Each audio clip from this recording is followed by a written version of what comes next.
Let's explore the fundamental properties of a circle, one of the most important shapes in mathematics and our universe. Every circle has a center point, which we'll label as O. This point is equidistant from every point along the circle's boundary. The radius, which we denote with the letter r, is the distance from the center to any point on the circle. This is the key measurement that defines a circle. All points on the circle are exactly this distance from the center. The diameter is a line segment that passes through the center and connects 2 points on the circle. It's the longest straight line you can draw within a circle and always passes through the center point O. The circumference, labeled c, is the total distance around the circle. If you were to unravel the circle into a straight line, the length of that line would be the circumference.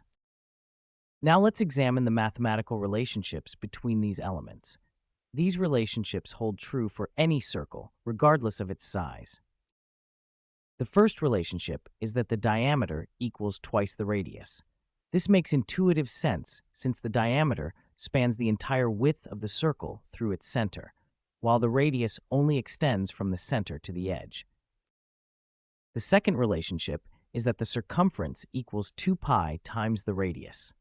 Pi is that special constant approximately equal to 3.14159, which represents the ratio of a circle's circumference to its diameter. This means for any circle, if you divide the circumference by the diameter, you'll always get pi. These fundamental relationships will help us understand and derive the formula for a circle's area.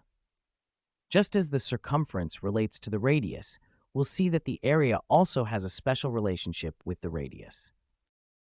These properties, that the diameter is twice the radius and the circumference is 2 pi times the radius, are essential relationships that appear throughout mathematics, physics, and engineering whenever circles are involved.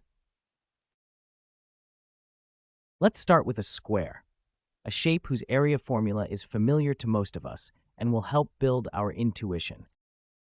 When we measure a square, we label the length of each side as s.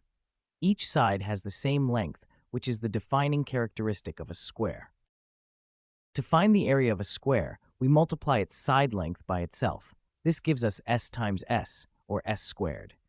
This formula makes intuitive sense because we're calculating the number of unit squares that fit inside our larger square. We can visualize this area by filling in the square.